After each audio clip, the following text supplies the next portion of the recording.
Hey everyone, welcome to the Vest Her podcast, where we share honest conversations, actionable insights, and real stories to support not just your career growth, but also your life journey. I'm Gabby Eichenlaub, your host for today. Let's get started.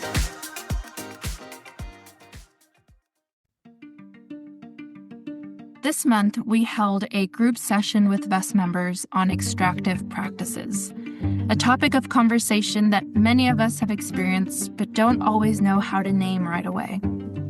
Thank you to all of our members who shared their experiences, situations, and thoughts on this topic, because as the session went on and more people shared, you could feel as things really started to click and resonate among the group.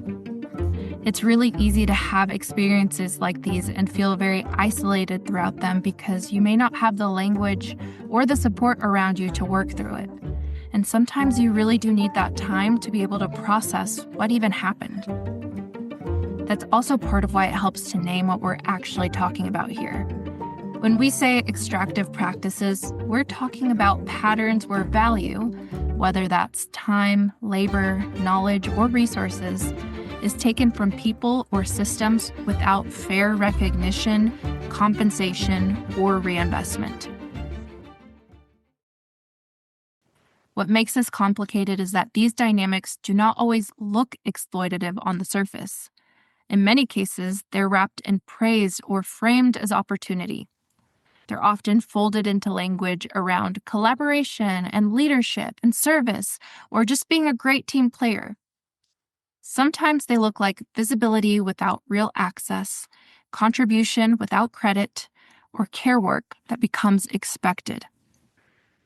And these dynamics extend far beyond the workplace. They show up in how our careers unfold, in community settings, and in personal relationships. They even show up in broader economic systems where value is created every day, but not always returned in ways that are sustainable or fair. Part of why this conversation matters is because these experiences can sit in a gray area for a long time. You may know something feels off, but still struggle to explain why. You may even question your own read of the situation, especially when there is some benefit or access involved. And for many women, there is often a real fear about what it could cost to call out the imbalance. That's part of why these patterns can last as long as they do. They rely on normalization and the fact that many of us have been taught to be available and agreeable, even when those qualities are being stretched beyond what is reasonable. What all of this points to is how easy it is to live inside these patterns for a long time before really seeing them for what they are. These patterns and these experiences build slowly. So today, we want to take the time with you to notice where this may be showing up for you. One of the clearest places this shows up is at work. This can look like being the person who always fills the gap. You are the one who jumps in, keeps the project moving, and makes sure that everyone is okay. None of that may even be written into your role, but over time it becomes part of how people rely on you. And because you're competent and responsive, that extra labor starts to become the default. And in many workplaces, that pattern isn't accidental. It's reinforced by cultures that praise flexibility and initiative, while failing to redistribute labor, adjust expectations, or reward the people carrying more than their fair share. Across careers more broadly, it can show up through access and exposure that sound valuable on paper but don't always translate into anything concrete. You're invited into a conversation and asked to share your thoughts, or brought into a room because your perspective matters. On the surface, that can feel affirming. But when the real decisions get made, when the credit gets assigned, or when opportunities become tangible, the return doesn't always match what you contributed. That can be difficult to name because something was offered. But inclusion isn't the same thing as investment, and visibility isn't always the same thing as advancement. In a lot of professional environments, access becomes a stand-in for real opportunity, and participation is encouraged without any real shift in power or compensation or decision-making. So what looks like support or recognition can over time function as another way systems benefit from people's labor and insight. In community spaces, these patterns can feel even more personal because they're often tied to values we care deeply about. You want to support the people and the spaces that matter to you, and that desire to contribute is often what brings people into community in the first place. But even there, the same dynamic can emerge. The people organizing and checking in and keeping things connected can also become the ones expected to carry the emotional weight of the space. What begins as care can slowly turn into obligation. And because that work is tied to belonging and shared purpose, it can be harder to step back or question whether the responsibility is being shared fairly. In many communities, this is reinforced by a lack of real structure around accountability and shared leadership. When there's no clear way to distribute labor, the people who are most willing and capable often end up carrying more by default. The community may benefit from that effort, but the effort itself is not always recognized or supported in a sustainable way. In personal relationships, extractive patterns can be harder to name because the labor involved is often normalized and internalized. Being the person who follows up, who manages the emotional tone, and notices what needs to happen before anyone else is still labor, even if it's framed as care. And because that work is tied to love and responsibility, it can take a long time to really recognize the imbalance. And these dynamics aren't just personal.